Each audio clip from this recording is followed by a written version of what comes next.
So good evening and welcome to the February Acting for Justice gathering. My name is Jack Jezreel. I'm joined by my colleague, Leela Oakley. We serve on the staff of Just Faith Ministries, and we're delighted you could join us tonight. So let's begin our evening in prayer. And tonight's prayer is taken from a text that we are using in all three of our eco-justice programs. The book is called Earth Prayers. The prayer I'm about to read can be found on page 202, and it's described as an Ashanti prayer, the Ashanti people being native to what is now called Ghana in Africa. So let us pray. O God, creator of our land, our earth, the trees, the animals, and humans, all is for your honor. The drums beat it out, and people sing about it, and they dance with noisy joy that you are the Lord. You also have pulled the other continents out of the sea. What a wonderful world you have made out of wet mud, and what beautiful men and women. We thank you for all the beauty of this earth. The grace of your creation is like a cool day between rainy seasons. We drink in your creation with our eyes. We listen to the birds' jubilee with our ears. How strong and good and sure your earth smells and everything that grows there. Bless us. Bless our land and people. Bless our forests with mahogany, wawa, and cacao. Bless our fields with cassava and peanuts. Bless the waters that flow through our land. Fill them with fish, and drive great schools of fish to our seacoast so that the fishermen in their unsteady boats do not need to go out too far. Be with us in our countries and in all Africa and in the whole world. Prepare us for the service that we should render. Amen. So now it's my pleasure to introduce you to tonight's presenter, Joe Grant. A native of Scotland, Joe received a master's in divinity from the Catholic Theological Union, Chicago. For over 35 years, Joe has worked in various ministry settings in Europe, Latin America, and the United States. Joe received national recognition for his work with young people in the U.S., and he also served, as many of you know, as program director for Just Faith Ministries. Currently, Joe serves on the spiritual direction staff for the St. Luke Center. He was a co-founder of Crossroads Ministry in inner city Louisville, and is also co-founder and director of the newly established Holy Hills Hermitage in rural Kentucky. He has authored numerous books and articles, poetry, scripture, justice, and spirituality. So it's my pleasure to introduce a really wonderful man, longtime colleague and friend. Joe, we're delighted you could join us tonight. Thank you. Thank you, Jack. And thank you, everybody, for the gift of your time this evening. When Jack first invited me to speak, he said, do something that addresses the intersection of spirituality and justice in these times, which he said is kind of what you do anyway. And so the short reflection I have created for tonight is deliberately provocative and purposefully poetic, and hopefully not too opaque. So let's see what stirs. So I want to begin by really addressing what is spirituality and what is justice. And I want to begin with a little haiku that comes from my latest book, which is called Scratchings, a book of poetry. But I want to start by acknowledging the fact that we are an earthy blend of spirit. That's who we are. And this little haiku from Scratchings, my book of poems, is kind of like a questioning koan that expresses that indivisible melding or intermix of spirituality and justice, which is kind of like oxygen and fuel. And so this little 17-syllable haiku is called Unitive, and it goes like this. Our earth and spirit are like the white and the yolk, inseparable. Our earth and spirit are like the white and the yolk, inseparable. Another way to illustrate this inseparable social, spiritual intertwining is the image of waves and shore. In that windy intertidal zone of foamy surf, where it's impossible to stay asleep. If you've ever stood by the seashore on a blustery day, you'll be familiar with mind-blowing encounters with forces beyond us and the overwhelming sense of wide awakefulness it brings. As a young missionary, while I was serving among base communities on the islands of the Amazon estuary, I was regularly doused with this kind of wakeful deluge. Arriving late to an island community one night after our boat had missed the tide, we were blown away to hear how these humble folk started their service of the word. Rather than beginning with the regular, "The Lord be with you," the leader chanted, "The world has changed." To which the people responded, "Graças a Deus," meaning thanks be to God. And the leader continued, "And the world is still changing." And again, the people said, "Graças a Deus," thanks be to God. Then the leader declared, "And God is with us." And the people cheered, "Yes, right here in the middle of us." This evening, I want to re-echo that wakeful warning, along with the grounded hope that those faithful islanders transmitted so long ago. For the world has indeed changed, and so have we. With change as our constancy, our ever unfolding story, thanks be to thee. And since life is never static, right here in the middle of this heated, holy mess of intractable problems and unimagined possibilities, now here, this is the place where we encounter momentum and energy, an ecstatic dynamism that we call spirit, a bonding that is delightfully disturbing, breathing in and breathing through all that is. So, spirituality, therefore, simply put, is the motivating, urgent, and appealing force in the wake of that spirit. It's a pull that captivates the willing and beckons them toward fulsome communion. Perhaps another organic metaphor for justice might be the current in the river of relations. We might try to stymie or dam or redirect the current, but water eventually makes its way. Lacking this loving draw toward oneness, we call spirituality. Justice becomes mere control. And without the responsibility of righting relationships, this spirit love drifts into swirling, self-serving sentiments, what we might call the devotional doldrums, that are not particularly exciting and never controversial. So, in the creative confluence of spirituality and justice, we meet constancy and change, direction and space, levity and grounding. And just as all life in our holy home emerged from ancient oceans, newness continually emerges from the tumultuous tides of these times. I try to capture this paradoxical nature of the unitive vision and wisdom in a poem called Resolution. You'll see that on the slide that you see there with the beautiful waves of the Chesapeake Bay. And this is from my book of poems called Scratching. Resolution. A ceaseless wave and booming surf, while filled with agitation, can also calm our anxious thoughts, our fussing and frustration. So even in our trying times when fraught with troubled tasks, we still might find tranquility and in the quiet bask. As walls and barriers can carry communication, so too separation becomes vehicle for deeper connection. As silence and darkness alienate and insulate, so too do they integrate all under their pall. As distant islands share the same ocean, so too are we bonded by isolation, each alone together.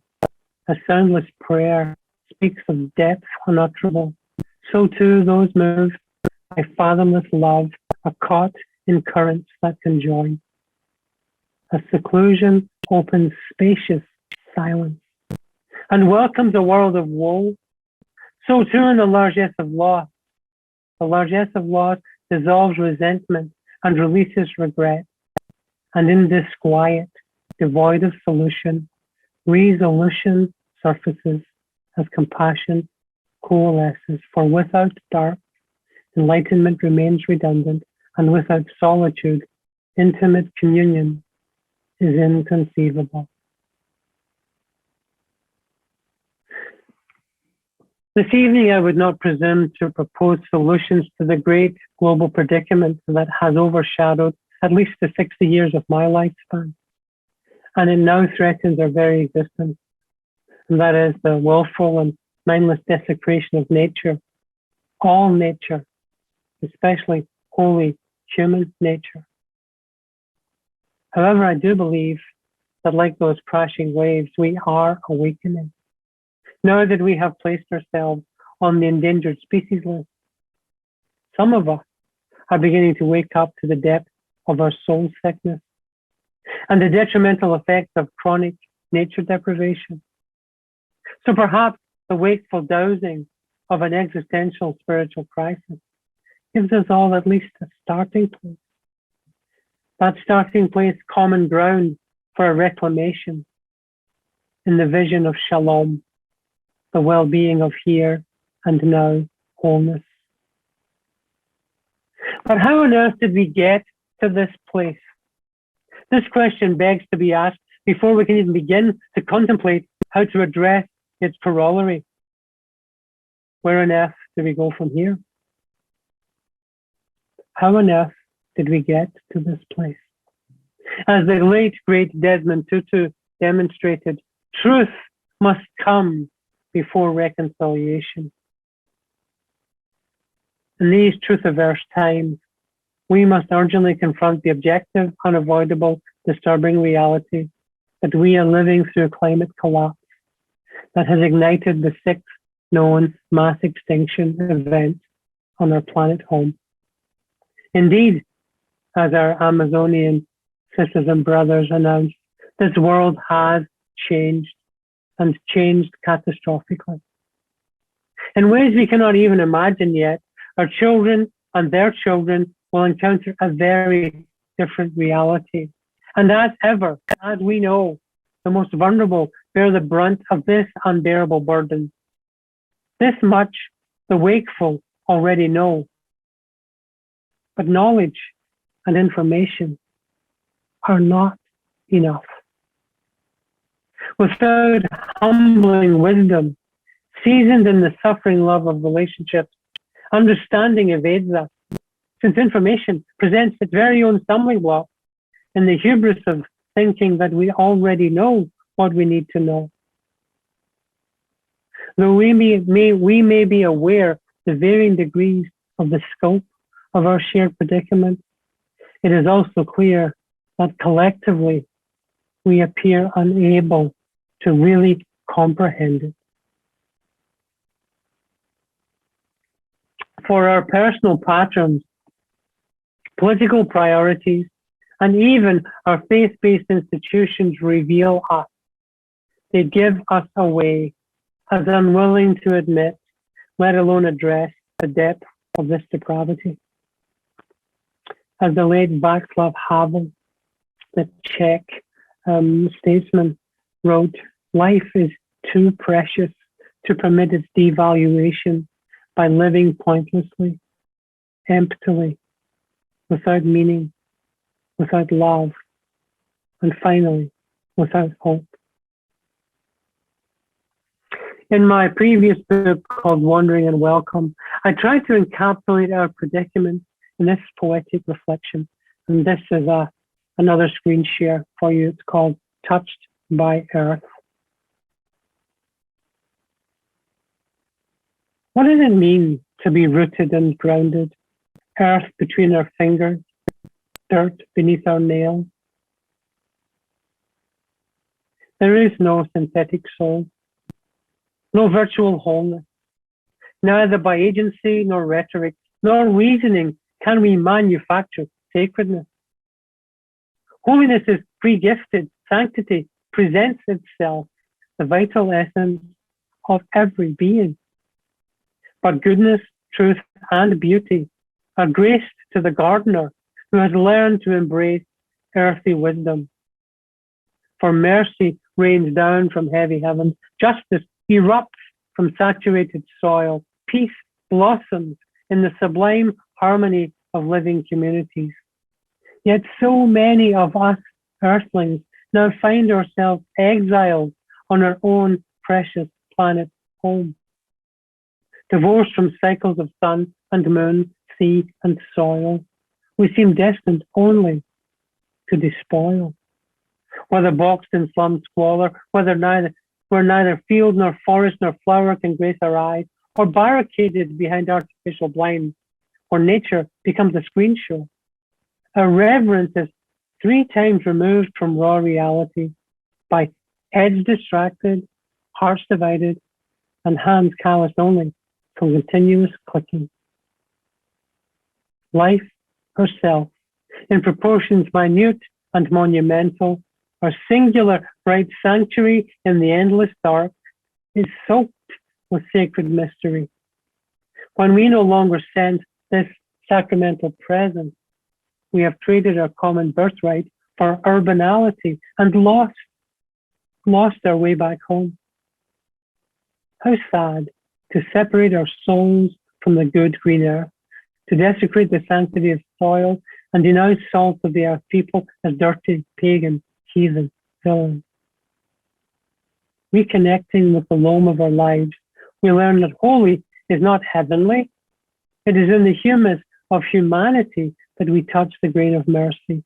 And it is the crumbled communion of countless ancestors under our souls that every single body is commended. Will you stoop today, be touched by sacred soil, and therein sense the silent stirrings of spring? Nothing is more critical and urgent for us than growing deeper down. And blessed are you who wake up to this unfurling realm, to till and tend and be touched by resilient soil, wherein we plant the seeds of possibilities. And touching the sacred soil means reconciling the revolutionary truth of what we call incarnational spirituality. Try as we might, we cannot separate spirituality from organic life and life. Not to be confused with containers like devotion, piety, religious ideation, or even interiority. Spirituality is feral. It's a feral animating force behind attitudes, actions, and even the lassitude of inaction. It is this intentionality that shapes our relationships to life. And we all always operate out of some kind of spirituality. Yet without a spirit grounded in the non-violence of compassion, we remain devoid of creativity, inspiration, disturbance, and consolation.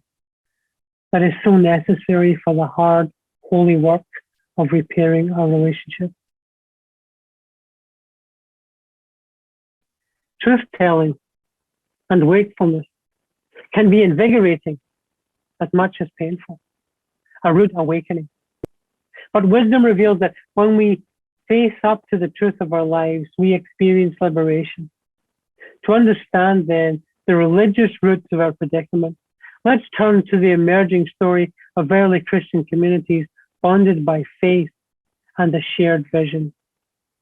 And this next slide speaks to wilderness and empire as 2 dimensions of our story. In Greek, the word wilderness is eremos, and in Latin, the word imperium is empire. Choosing eremos, wilderness, over imperium, empire. As we know, many are the influences and forces, culture, class, national, and religious identity that color our lives and shape the shared understanding we call worldview. But one reality merits deeper investigation, an admission that has profound implications. And it's this: to varying degrees, we all have lived our lives under the sway and spirit of imperium, of empire, cultural, social, political, economic, and religious influences rooted in a colonizing ethos of domination and consumerism that still insists on calling itself civilization. So much so that the prophetic vision of a peaceable realm where none would hurt or destroy on all thy holy mountain, as Isaiah foresaw. That vision that guided the wilderness wanderings of the people of Israel and animated the ministry of Jesus. That was itself a direct indictment on the dominion of empire.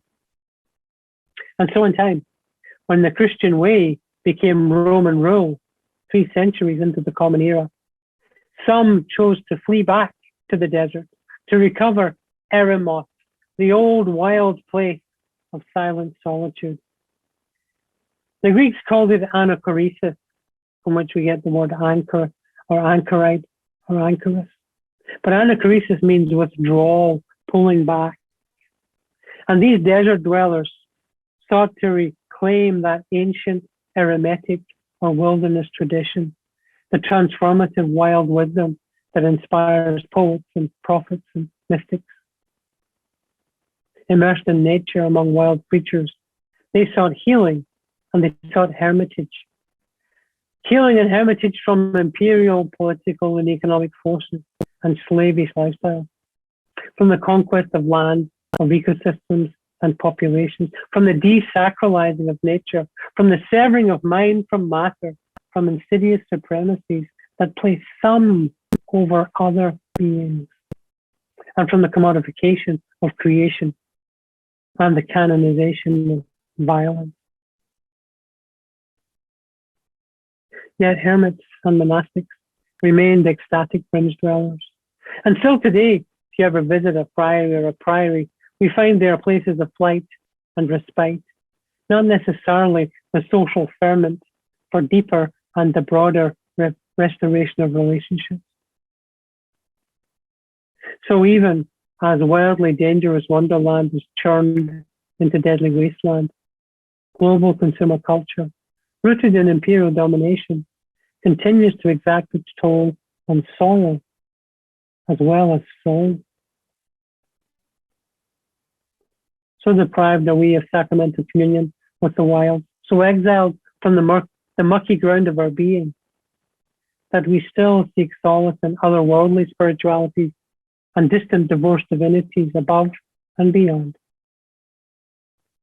Where do we reconnect with indigenous, which means springing from the soil, with indigenous wilderness spirituality? And that prayer at the beginning that Jack shared, you know, that prayer from Africa so touched that sense of indigenous spirituality, wilderness spirituality. Where do we connect with indigenous wilderness spirituality? Where and how on earth do we recover hermitage, the solitude of the wild that can reclaim us and welcome us home? As I write in my book, Scratchings, I now inhabit an overcrowded world where solitude is rarely found and loneliness abounds. So when shades of separation seep through the screen, I steel myself beyond the reach of restlessness to the enchanted green. And here in wholesome communion, aloneness is transfigured as isolation melds into congregation. So from truth, the truth of our predicament, to reconciliation that requires a radical reorientation. As indigenous wisdom reminds us, what we do unto earth, we do unto ourselves.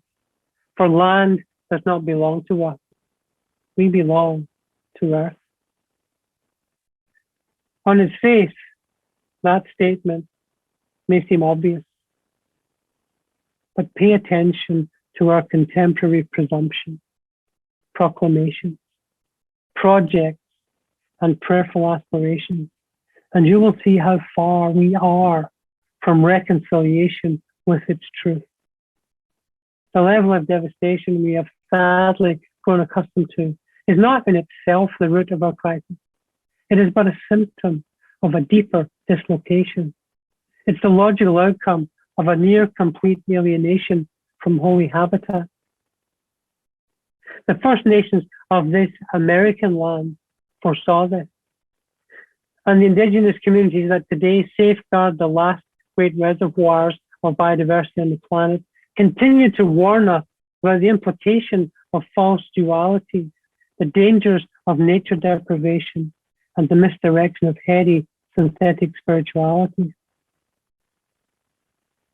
While on some level we may recognize the ramifications of our individual and collective behavior, we seem to lack the will, all of us, the motivation to change personal patterns, political choices, and religious focus. We may even be well informed on environmental, political, and theological matters, but as noted, information can only form and inform. And when overloaded, information leads to paralysis. We become deer in the headlights as catastrophe crashes in on us. It's relationships alone that have the power to transform us from the inside out. And since our unfolding reality reflects a profound lack of will and motivation, as well as a failure of imagination, at its root, environmental self-destruction is fundamentally a crisis of spirit, a breakdown, a severing of our vital relationship to the chain of being, and a denial of the sacramental nature of our professed incarnational faith. The urgent cry from creation begs a radical reorientation of presence, of connection, and of care. And this reorientation starts by adjusting that real estate agent's mantra to read relocation, relocation, relocation, with the urgent appeals of nature to relocate our attention of body, of mind, of soul and spirit. And any immersion into wilderness involves necessary bewilderment with the world as we know it before we can finally come home. As this next slide, this final slide shows, all about coming home. I have a little haiku again from my book of poems called Scratching, called Reclamation. We cannot save Earth. We can let the land reclaim and welcome us home. Perhaps it's past time to open wide the stained glass windows and remove the roof tiles and crack the decorative doors of conceptual spirituality and imperial justice. So the sounds and sighs and signs and breath of life unfiltered might recaptivate us with the appealing urgency of a slower, a simpler, a gentler, and a humbler invitation to abundant life. But what would that entail? Well, we can start with some recognition, some rethinking, admitting that the Earth is not a launching pad for planetary or interplanetary colonization, that soil does not represent the stain of sin, and we are not the poor banished children of Eve, that this green garden of danger and delight is not an evacuation site or a holding area in preparation for some other worldly plane. The land is neither playground to exploit, larder to raid, nor base for imperial war games and religious dominance. It is body and blood. It is real presence. This is home. Home we share. We are home, earthling children of spirity soil, at home in the holy web of life. And that our alienation and exile are self-imposed, that all creation is groaning to welcome us back with a daily deluge of 100,000 welcomes home. How dearly and deeply do you love the land to which we all belong? It should be clear to all by our daily walk, as Thich Nhat Hanh said, We ought to walk as if we were kissing the soil with the soles of our feet. And he goes on to write, the relief we seek is right under our feet. If we understand our deep connection and relationship with Earth, we will have enough love, strength, and awakening to look after ourselves and the Earth so that both can thrive. So to understand who we are and how to be in communion, first we must come home, be here, locate our lives and our souls in Hermitage, in the wild, and fall in love again. Fall in love with land and the many landscapes of our lives. And since listening is love and love is listening, our reclamation begins with listening to land and loving all this holy homeland without boundary and barrier. So as we started, we are facing the end of the world as we know it. Graças a Deus, thanks be to God.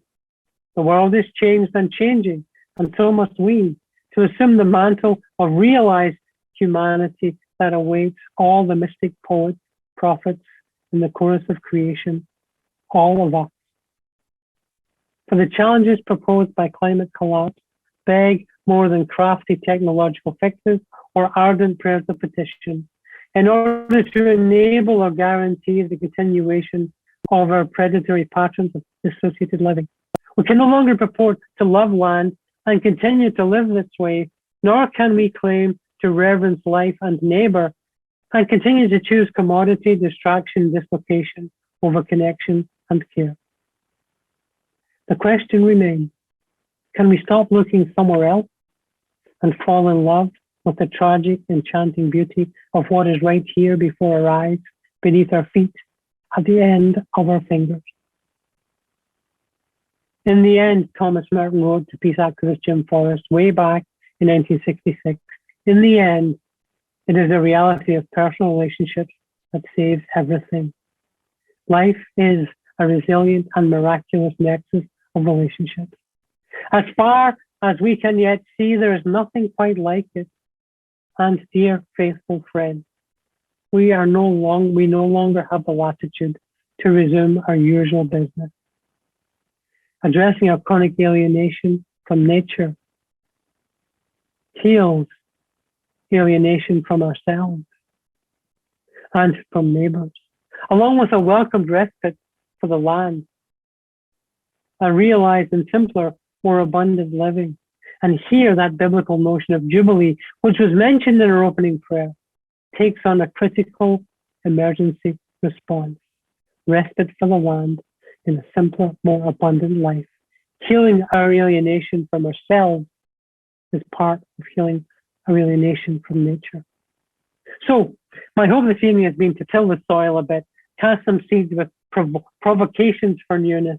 So in true Celtic fashion, I want to close with this little blessing for you. May you come to know in the sinews of your soul how much the land is willing, wanting, waiting to welcome you home, not as exile, exploiter, or explorer, but as pilgrim on son terre, holy ground. May you fall in love with land, become intimate with the ground of your being, before your bones go back to it.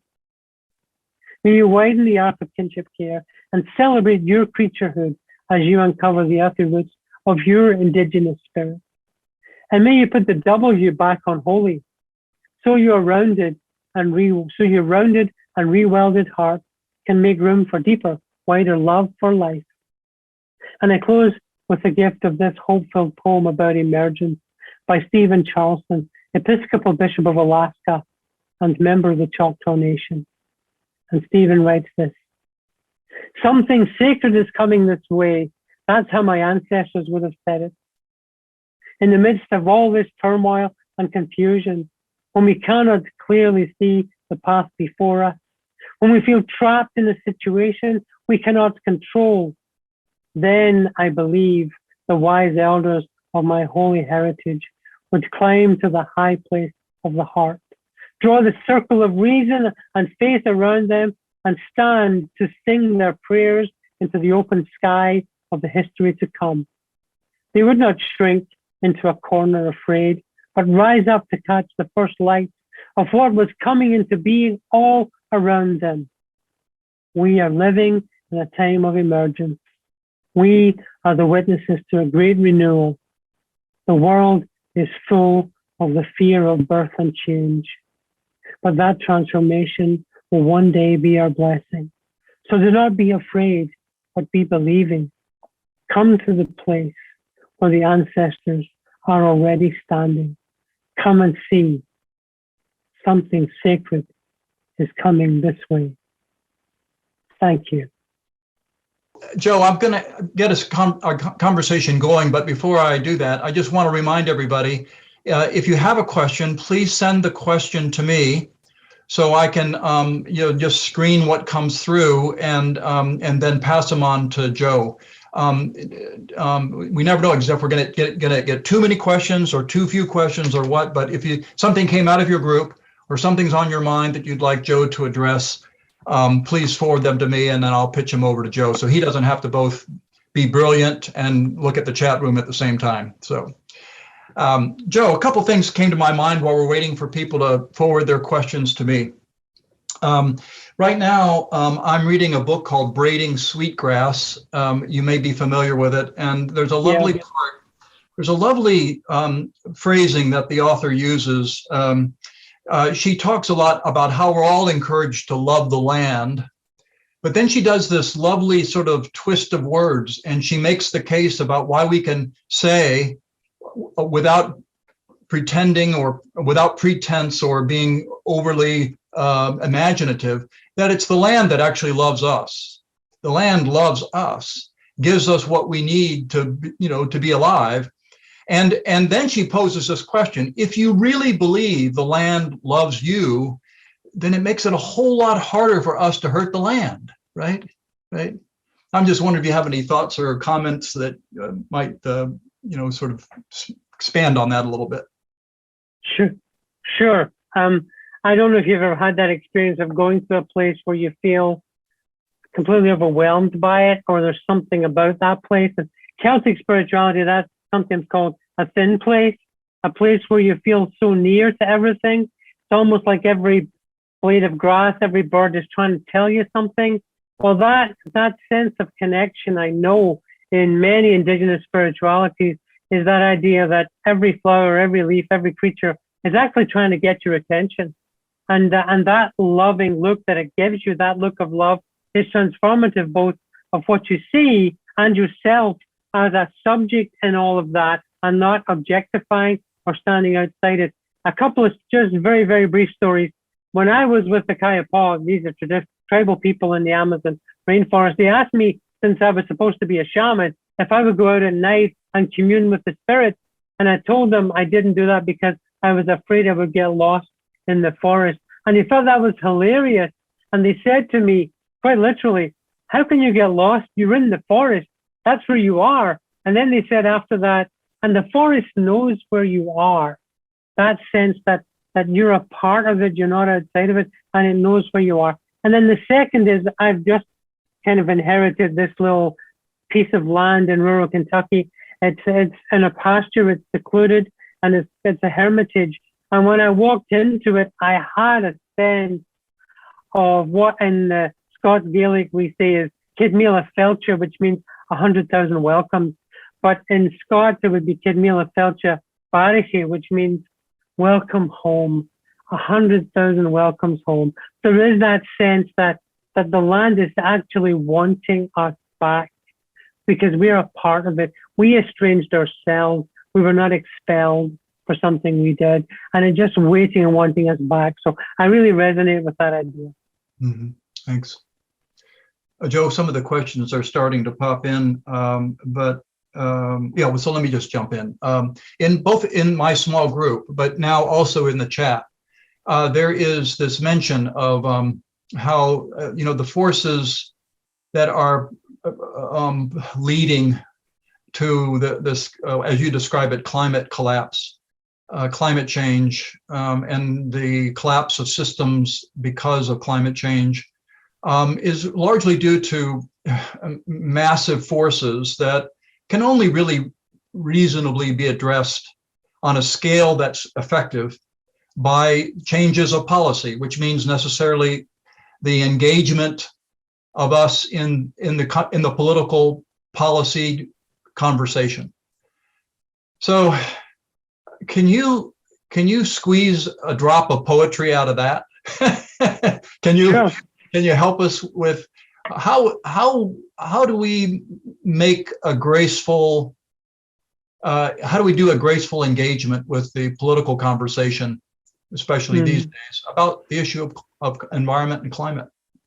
Yeah, and I think this extends to other things too. And I think it's nothing new. It's the politics of love. You know, it's the economy of grace. It's us deciding, partly as individuals, but also as community, that we no longer want to participate in the economics of exploitation and the politics of division. And that means that we do have, to some degree, some modicum of power individually, because we love the land, not because we dislike the other person or we dislike the other way. And so part of that message comes with organizing ourselves around the politics of love and the economy of grace. By, you know, in some ways, we're just going to have to grow deeper down in terms of our own lifestyles, which means deeper than flood and deeper than drought, deeper than freeze. In other words, we have to organize ourselves around the most vulnerable, including the most vulnerable who are non-human, as well as ourselves who are human.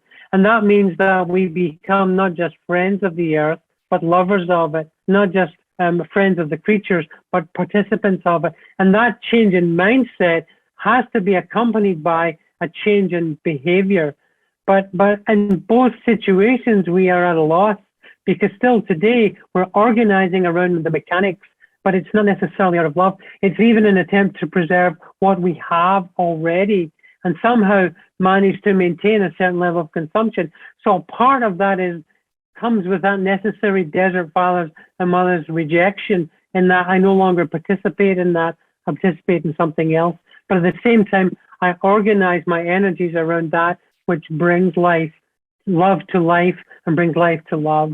So it's not that trite sense of fairies and dancing around like hippies. It's that real sense of becoming people again, becoming earthling people again, and becoming people that pay attention to our little patch of the earth, as well as our national patch of the earth, as well as earth as an entirety, as that deep ecology would say, as an autonomous and singular incarnation of life. But I think part of it is theology, part of it is politics, part of it is behavior, but it has to be all a part of that journey as well. Thanks, Joe. Here's one of those bedeviling little simple practical questions. So this person writes they're part of a church community. They just want to do something to help the community reconnect with nature. What's like, just give me a practical first step to helping my faith community get started on this journey. What would you recommend? I'm going to take a leaf out of Francis of Assisi's book. This is going back to the Middle Ages, essentially, to the 12th and 13th century, when there was a lot of disease, there was a lot of poverty, there was still chattel slavery going on, there was a church that was largely speaking, in a sense, in an era of decadence. Francis of Assisi asked people that when they cultivate the land, they leave some of it wild for the creatures, that when they harvest the land, they leave some of it for the creatures, and when they create a garden, they create a garden to feed those who can't feed themselves. So begin with creating a garden, going back to our very story. The beginning of our story is that we were planted in a garden.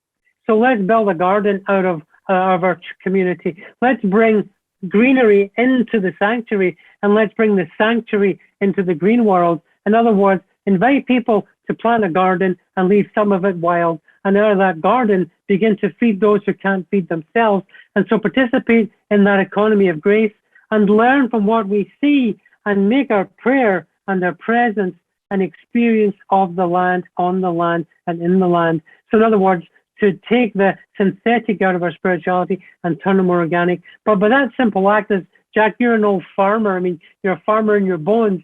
Get people back to the soil again somehow and turn that into a spiritual practice that also has a social responsible component. That's just an idea. That's not mine. That's Francis of Assisi.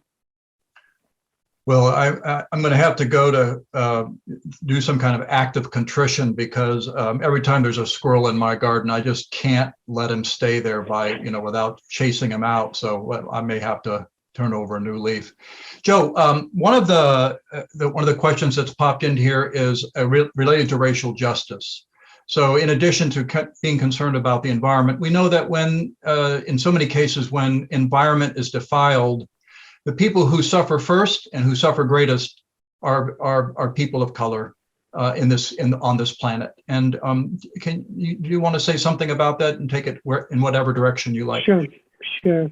Well, I have personal experience with it because my wife and I chose to live in inner city Louisville, and where we live, our part of the city is receives the most light pollution, noise pollution, and air pollution than any other part of the city of Louisville, because it's predominantly African American.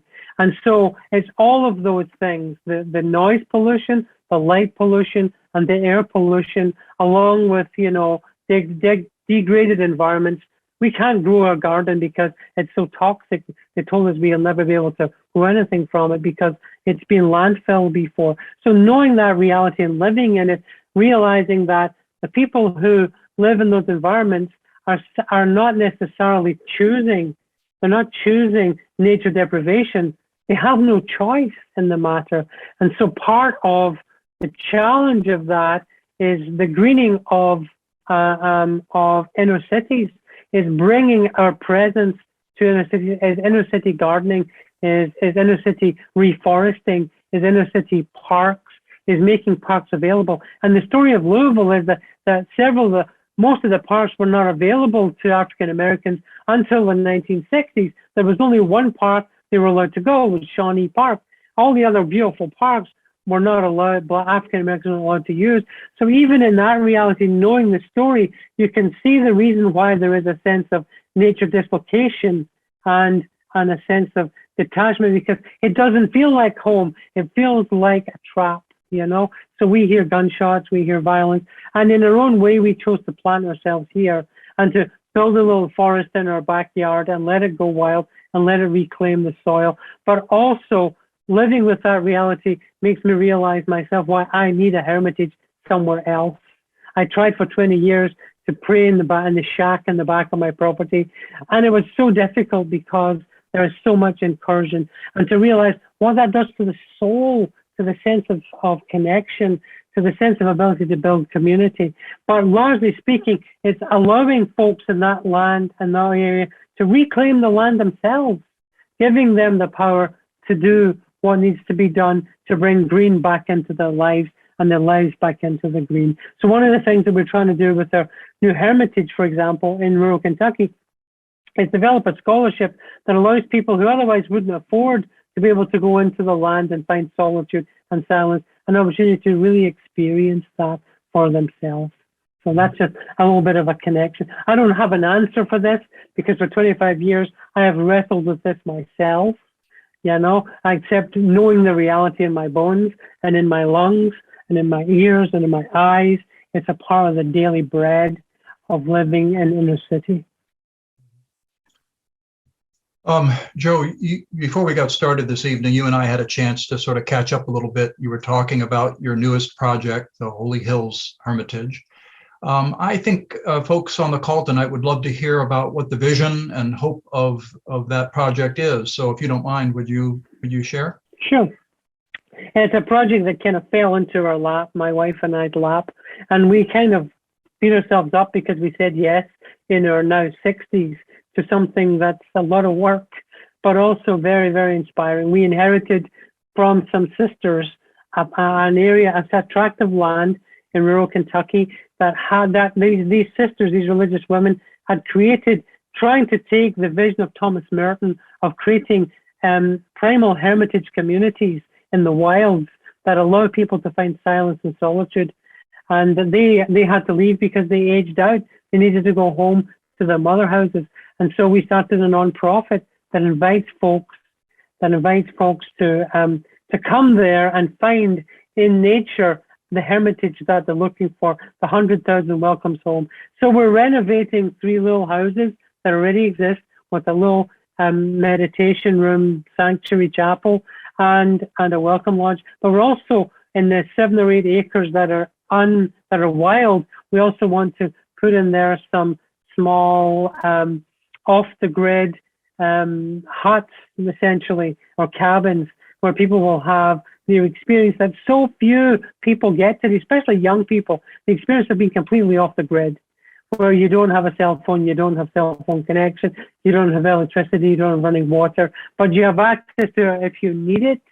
But to have that experience of Henry David Thoreau, because there's a little pond there, to build some of these little places where we can invite people to come into the wild and experience that welcome home in silence and solitude and wildness. And it's a 3 to 5 year project that we've taken on, but it's really it just seemed to be the thing that we were supposed to be doing. And it seemed to be that they wanted us to take it on. So we've raised the money, we've organized the nonprofit, we've purchased the land, we're renovating the homes, and we're now dreaming how we can invite people to put their cell phones in a cubby and go into the wilds and be, in a sense, in the dark sky reality where they can see the Milky Way again. So that's the idea. A Holy Hills Hermitage in rural Kentucky, near Gethsemane Abbey, which is where Thomas Merton, lived out most of his monastic life. Well, Joe, it's been just a pleasure tonight. Thanks for joining us. Could I invite everybody on the call tonight to give us the silent clap and the handshake? So thank Joe for his time. It's been lovely. Thank you. It's been a great joy to see some of my old familiar friends and faces. So thank you for giving up some time tonight. Appreciate it. Just to reiterate something Leela shared earlier, she will be sending an email to everybody on the call and anybody who registered for the call who could not be here tonight with a video link to Joe's presentation. So you should get that on Monday. Feel free to share it with anybody you like. In fact, not only should you feel free, but we encourage you. We would be delighted if you would do that. Also in that email will be an invitation for you to join the Just Faith Network. Just Faith Ministries has what I think is an exciting slate of membership offerings planned for 2022. So for example, coming very soon, Dr. Vicki Vernon-Lott will be leading an 8-session book study of Isabel Wilkerson's book entitled Cast, and that starts Monday, February 28th. You should have received an email about that this week. But if you didn't, or if you lost it, visit our website or call our office to get more information about that event. Also, did you know that about 3/4 of the operating budget of Just Faith Ministries is provided by folks like you who participate in one of our programs or events? So tonight's presentation was free, and that's just the way we like it. But we invite you to partner with us to offer opportunities like this to the world. Your gift is a gift to the world. I'll close our time together with a very short prayer. And this is excerpted from Joe's book, Wandering and Welcome, which he referenced in his presentation. Let us pray. Daily, we tread or trample a lush living carpet. Upon this thin floor of muddy vitality, all the elements of our existence depend. What disdainfully we call dirt, as in dirty, or soil, as in soiled, is actually the miracle beneath. Our given scriptural name, Adamah, or grounded one, describes our earthy roots and muddy origins.